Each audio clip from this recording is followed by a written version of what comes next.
সুপ্রভাত বন্ধুরা, কেমন আছো তোমরা সবাই? আশা করছি যে যেইখান থেকে ভিডিওটি দেখছো তোমরা সবাই অনেক সুস্থ আছো, ভালো আছো। আরও একটি নতুন ব্লগে তোমাদের অনেক অনেক স্বাগত জানাই। আর এখন ঘড়িতে বেজে গেছে ওই 8টা মতো। আর সকালবেলায় স্নান ধান সেরে এসেছি, আর দেখলে কুলেখাড়ার রসটা খেয়ে নিলাম। তো সেই সকালবেলায় আমি রসটা বানিয়ে রেখেছিলাম, তো সময় করে খাওয়াই হচ্ছিল না।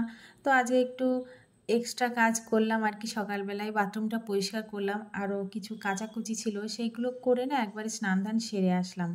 তো দেখো, সকালবেলায় কিন্তু ঘরের কাজ কিচ্ছুই করিনি, আগে ওইসব করতেই গেছিলাম। বিছানাটা পড়ে রয়েছে, মশারিও তুলিনি। তো সকালবেলায় ভাবলাম আগে বাথরুমটা পরিষ্কার করে আসি, তারপর অন্য কাজগুলো করব। একটু দুপুরের দিকে বাথরুম আমার একদম পরিষ্কার করতে ভালো লাগে না, কারণ বাথরুম তো এমনি গরম একটা জায়গা। তারপর আবার দুপুরবেলা এমনি তো গরম পড়ে। এখন বর্ষাকাল হলে কি হবে, গরমের কিন্তু অভাব নেই। তো সেই জন্যই সকাল সকালে এই কাজটা সেরে নিলাম। আর এখন এই যে টুকিটাকি ঘরের কাজকর্মগুলো সেরে নেব। আজকে আয়েশের স্কুল নেই, সেই জন্যই এত বেলা পর্যন্ত ঘরের কাজগুলো করতে পারছি। ওর স্কুল থাকলে এতক্ষণ রান্নাঘরে চলে যেতে হতো। তো আজকে যেহেতু স্কুল নেই, আসলে পরীক্ষা ওর হয়ে গেছে, কিন্তু উঁচু ক্লাসের দাদাদের এখনও পরীক্ষা শেষ হয়নি, সেই জন্য কদিনের জন্য ওদের স্কুল বন্ধ রয়েছে। তো বন্ধুরা দেখো, আমার বিছানাটা রেডি হয়ে গেছে। এখন এই যে সাইড টেবিলের কাভারটা একটু ঝেড়ে নিলাম, আর এখন চিরুনি করে সিঁদুর পরে নিচ্ছি। তো চুলটা একটু শুকানোর জন্য অনেকক্ষণ বেঁধে রেখেছিলাম।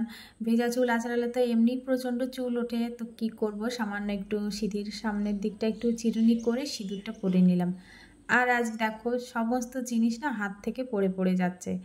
যেদিন একটু কাজের তাড়া থাকে সেদিন না সমস্ত জিনিস কেমন যেন একটা এলোমেলো হয়ে যায়। শুধু আমার না, অনেকেরই হয় হয়তো বা। তাড়াহুড়োতে কোনো কাজ না ঠিকঠাক হয় না, কিছু না কিছু গড়বড়ি হওয়ার তালেই থাকে। তো এই যে এখন শোকেসটা একটু ভালো করে মুছে নেব, তারপরেই রান্নাঘরে যাব।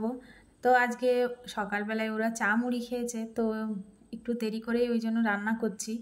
আর এখন এই সমস্ত কাজকর্ম করে গিয়ে কটা রুটি বানিয়ে দেবো, তাহলেই সকালবেলার ব্রেকফাস্টটা কিন্তু হয়ে যাবে। তো ওরা তো সকালবেলায় চা মুড়ি খেয়েছে, তো আমার আর না কিছুই খাওয়া হয়নি। দেখলে একটু কুলেখাড়ার রস খেলাম, ব্যাস ওইটুকুই। তো ওতে তো আর পেট ভরে না।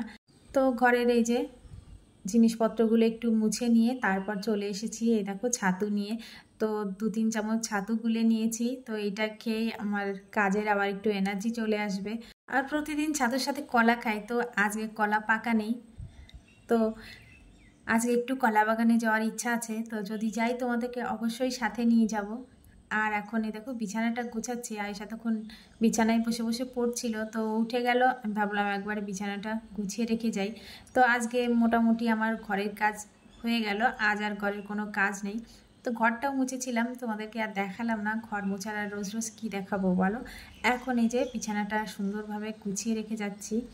তো যতক্ষণ ছেলে আবার ঘরে না ঢুকবে ততক্ষণই এরকম সুন্দর পরিপাটি থাকবে, তারপর আবার জেকে সেই হয়ে যাবে। কিন্তু যতক্ষণ সুন্দর করে গুছিয়ে রাখা যায় চেষ্টা করি ততক্ষণই রাখা। তো এই দেখো বন্ধুরা, কলা বাগানে চলে এসেছি। তো এটা আমাদের পুরনো কলা বাগান। তো এখানে আর তেমন কলা নেই বললেই চলে, কয়েকটা এই যে কাঁচকলা গাছ আছে, আর মাঝখান থেকে কলা গাছ কেটে একটু সবজি করছে। আর সবজিগুলো সবেমাত্র লাগিয়েছে, ওই জন্য তোমাদের আর দেখালাম না। তো এই দিকে চলো বন্ধুরা, তোমাদের নতুন জিনিস দেখাই। তো তার আগে দেখো, আজকে কাঁচকলা কেটে নেব। তো এই বাগানটায় শুধু কাঁচকলাই রয়েছে, আগে 22 কলা গাছ ছিল, তো সেগুলো কেটে ফেলেছে বললাম।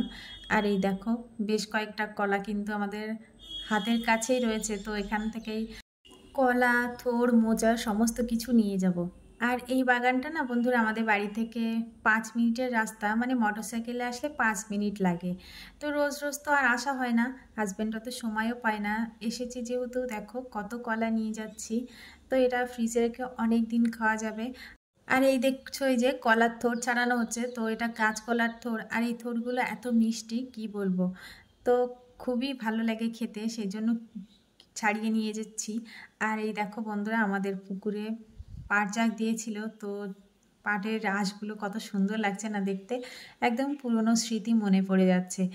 আর এই দেখছো, এই মামাটা পাট ছাড়াচ্ছে, তো আমারও মনে হচ্ছে না জলে নেমে পাট ছাড়াই। তো আমিও পারি না তা না, সেই জন্যই আরও ইচ্ছা করছিল। তো কি করা যাবে, স্নান ধান সেরে এসেছি, আর সব সময় সব কাজ সবাইকে করতেও নেই। তো এখন যদি আমি পাট ছাড়াতে বসি, লোকে আমাকে দেখে হয়তো বা হাসবে, সেই জন্য আর ওদিকে না গিয়ে দেখো কলার থোড় মোচা সমস্তটা একটা ব্যাগে ভর্তি করে নিয়ে এই যে বাড়িতে চলে এসেছি। আর আসার সময় কিন্তু এই যে একটা 22 কলাও নিয়ে এসেছি, তো এটা পাকলে খাওয়া যাবে। আর আজকে বাইরেটা না প্রচণ্ড রোদ ছিল, তো গরম লেগে গেছে, এই জন্য ফ্রিজের থেকে ঠান্ডা জল নিয়ে এসে আগে দেখো ঢকঢক করে খেতে শুরু করে দিয়েছি।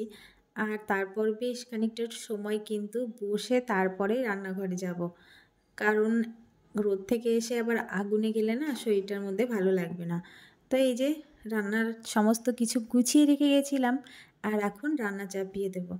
আর আজকে তেমন বিশেষ কিছু রান্নাবান্না হবে না, ডিম রান্না করব আর এই যে সবজির তরকারি করব।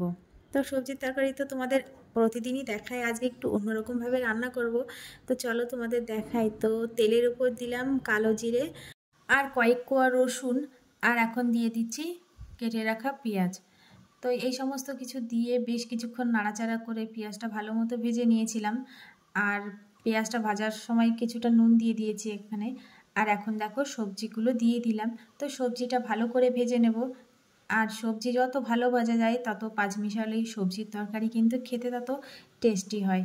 তো দেখো সবজিটা আমার খুব সুন্দর করে ভাজা হয়ে গেছে, এখন পরিমাণ মতো জল দিলাম, তারপর পরিমাণ মতো নুন দিয়ে দিলাম।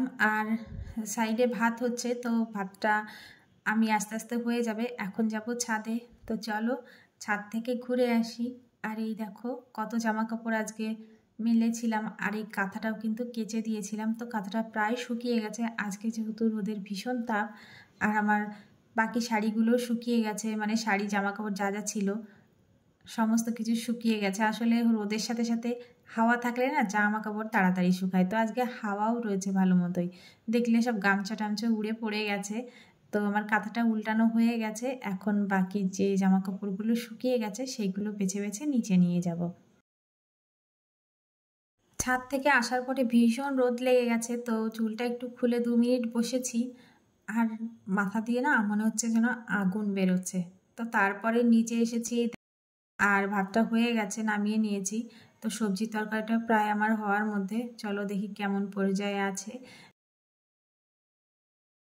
তো সবজি তরকারিটা মোটামুটি হয়েই এসে, এখন নামানোর আগ দিয়ে দিচ্ছি ভাজা জিরে গুঁড়ো।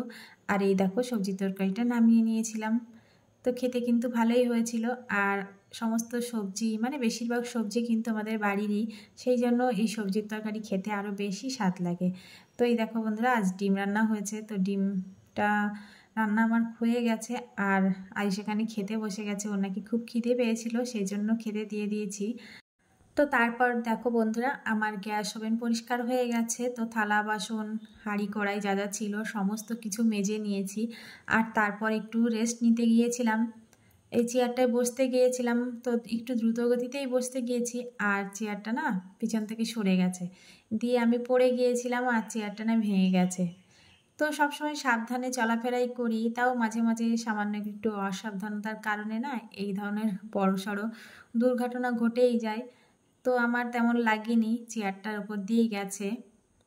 তো চেয়ারটা ভেঙে গেছে, কি আর করা যাবে, ইচ্ছা করে তো আর ভাঙিনি, কিন্তু সারাদিনে কৈফিয়ত দিতে দিতে না জীবন শেষ। কিভাবে ভাঙলো, কেন ভাঙলো, আর এই সমস্ত কথা শুনলে না মনে হয় মানুষের থেকে জিনিসপত্রের দামটাই বেশি। আমার কোথায় লেগেছে কেউ একবারও জিজ্ঞাসা করছে না, জিনিসটা কেন ভাঙলো সেই নিয়েই সবার মাথা ব্যথা।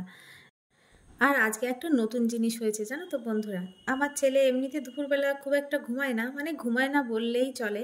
তো আজকে দেখছি আমাদের ঘরে এসে ঘুমিয়ে পড়েছে।